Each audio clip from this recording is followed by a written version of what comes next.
Winter's Feast has arrived in the continent once more, folks, and brought with it, well, some change, I guess, but don't fret. We'll discuss old and new for those who have never celebrated this wintry event, and let's start with the obvious. And that would be the cheeky little login bonus for this year's Winter's Feast. Last year, we actually got an amazing Winter's Feast lantern skin, and this year we got, well, a fishing rod. But that being said, it is still rather dazzling at the end of the day, and I am very thankful to have something nice to look at while sailing the high seas and going after them fishies. So, go get yours too. And we must make brief mention of the main menu here, as it alludes to another change in the game, a pretty major one actually, the snowfall. In-game, you will now notice that snow is now actually falling snowflakes, and I wonder if that's a change that will stick around once the event ends. But on the main menu here, you may spot snowflakes in the form of familiar friends and enemies like Glommer or Chester. Good stuff. Also, no need to spend much time on the newly released skins of this year, as we already have. Be sure to watch our skins showcase to see them all in action, folks, before making a purchase for yourself, perhaps. But my friends, they did it. They actually did it. New vignettes have finally returned to the game after over a full year of absence. We got, of course, a couple related to Winter's Feast itself, but Clay dropped loading screens related to character releases, character reworks, and even straight up updates. And today is a glorious day. Oh, and don't forget the new profile icons either, of course. These are always lovely, and this year sees them all centered around the new foods, mobs, and even structure skins, which is pretty cool, I think. There is even a new trade-in bonus game to boot, and you can play it upon clicking the blue bird in the trade-in menu itself. They had one of these for Hallowed Nights, actually. I just never got around to actually showing it. But do know that that is still available via clicking the crow instead of the blue bird here. But this game is all about matching tiles, folks, and I do believe you must get at least 10 right in order to receive a gift, and that gift is just a simple songbird icon. But hey, have fun. But finally, the in-game stuff, and honestly, it might look like a lot of new additions, but in the end, not so much. It's quite straightforward, actually. But before we get to any of that, let's do note the new emote. You can't purchase or weave it. You just gotta use /toast in-game, and your character will do what I'm doing here. And again, note the new snowfall. It's snowflakes, everyone. It's fun stuff. But let's fire through the new stuff so we can actually get to the funner stuff in the old. Now, do y'all see that little guy over yonder? That there is a new mob called a gingerbread pig, or ginger pig for short. They simply spawn randomly near the player at times during this event now, and what we can do is actually chase the little buggers around, causing them to drop cookie crumbles periodically and when startled. Think of these chases as hunts, as that's essentially what they are actually, as upon running them down, we can actually have an 80% chance to stumble upon gingerbread pig houses, coupled together in a tiny little village it seems. Absolutely adorable. Now, like the monster we are though, we can choose to hammer these homes for our pleasure. But I would not worry about stopping said spawning of more ginger pigs or just destroying the only village you may have, cause neither of those things are gonna happen. Each hunt can lead to another set of houses and so on. But said houses drop 5 cookie crumbles and one item called Holiday Cheer. We'll get to them in a minute here. As for the crumbles themselves, they're pretty darn worthless at only 1 hunger restored alone and a fast spoilage time, but hey, they're a thing. But ginger pigs won't just lead us to their villages, everyone. Oh no. They have a 20% chance at running straight into the mouth of that thing over yonder, a gingerbread varg. Both the cutest yet most horrifying thing I have ever seen. Let's just think a normal varg without the ability to call forth more hounds, which is amazing, but rather a varg with the abilities of a Eucus, which is not so amazing. These new gingerbread vargs throw peppermint frosting all around us actually, dealing damage to certain mobs, but more importantly, immobilizing you. This variant deals the same amount of damage and has the same health pool as normal vargs, so be mindful there. But yes, just like they do with the Eucus's mucus, Pigmen will break you out of this glazy trap that the Varg's gonna set for ya.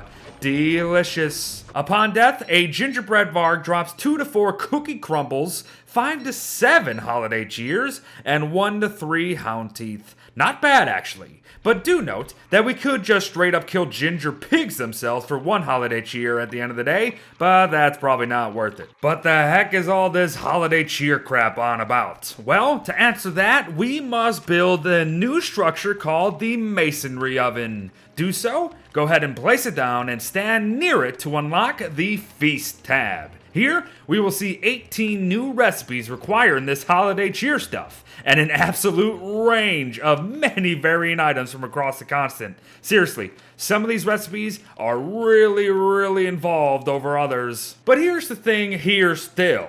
These 18 food recipes are not actually food, at least not in any normal sense that we know. Whip up any of them, and you'll notice that you can't actually munch squat, but rather they have uses, it seems? What the heck is the deal there? Well, this is where yet another new structure comes into play, the Winter's Feast table. Craft one, once again, place it down, and then place one of these food items on top of it, and only then you can feast. Our characters will chow down and really enjoy their meals, either alone or together. As yes, multiple folk can eat these at once, but something interesting is happening. Eating these dishes provides a temporary buff that regenerates 1 health every 2 seconds, up to 10 sanity per minute, and 1 hunger every 6 seconds. This buff remains after you finish the meal actually, but not for long. That is, unless you have more Winter's Feast tables connected, and you do so by placing them nearby, have more unique dishes on said tables when you actually do feast, or if you have multiple players eating at once. All those factors lead to a longer duration of the buff, not just a stronger buff. And a longer buff actually means a potential holiday cheer drop as well. So stuff your faces, everyone. And folks, I think that's it actually. That's everything new in this Winter's Feast. And I mean, it's all fun and cool, but here's my gripe with it. If Clay spent so much time on all these new foods, especially thinking about what goes into them, because again, some are way easier than others, then why are all of them essentially the same functionality-wise? I just don't really get that. I think this feasting mechanic could have been thought out and fleshed out a little more than what we have, but so be it. Let's quickly remind ourselves of what else Winter's Feast brings though. Like the winter foods. Similar to the Hollow Knight's candy, these treats never spoil, offer small but varying stat regens among them, and have a 20% chance of dropping from nearly every mob in the game. And heck, some of them even raise or lower your temperature by 15 degrees, which is not bad whatsoever. So eat up.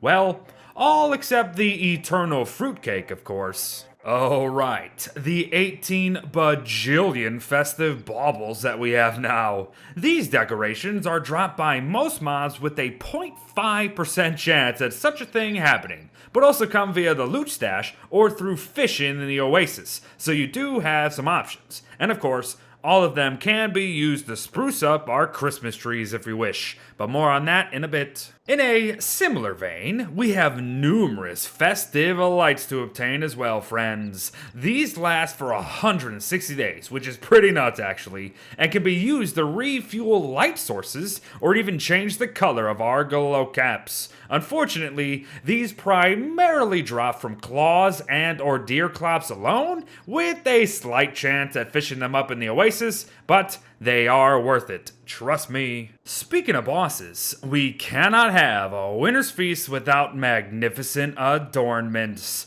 These tree decorations are boss-specific drops, and by golly, there is one for nearly every boss in the frickin' game. Heck, even ones from the Forge and Gorge events to boot. The Gorge ones are called appeasing adornments and actually come through a specific sleeping mechanic we'll showcase very soon, but the others should be just about guaranteed from their respective big bads. Why hello, Feast Clops. Yes everyone, the reskinnings of some bosses has returned this year, but let us remember that Clopsy went beyond such a thing.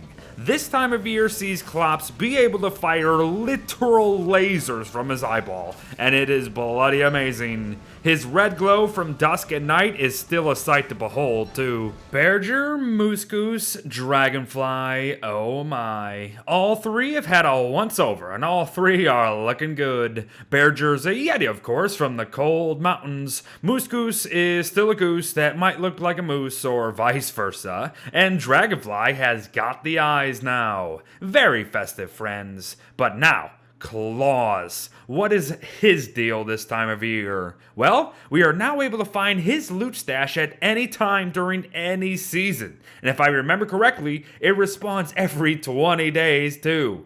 The fight with Claws is essentially the same, apart from him and his deer getting a makeover, but now, unlocking his stash grants gifts instead of bundles. You'll find adornments, baubles, lights, gold, normal loot, charcoal, and yes, even electric milk. Nice touch there, nice touch. And speaking of gifts, why not wrap some yourself? Gift wrap returns, and if you don't recall, they work just the same as bundling wrap, only way more cheaper and far more colorful. Depending on the amount stored in each, you will find some varying sizes and colors of your gifts, so have at it. Christmas is right around the corner, mind ya. And finally, the festive trees themselves. In order to plant them and thus decorate them, you will need to craft a festive tree planter first, of course. Place a pine cone in it then, wait a few minutes, and then enjoy decorating them as you please. Remember now, we need these trees in order to get a visit from Santa. And the better you decorate, and the less greedy you are, the more grace Santa will bestow on us all. Check this table here for the possibilities, and be nice, not naughty, at least this time of year. But there you have it, everyone. Everything new and old among the Winter's Feast seasonal event in Don't Starve Together. The new stuff may be a bit lackluster at the end of the day, but gifts of Winter's Feast past are always welcome. Thanks for watching, folks. Well wishes to all. Enjoy the feast, and I'll see you in the next one. Bye-bye.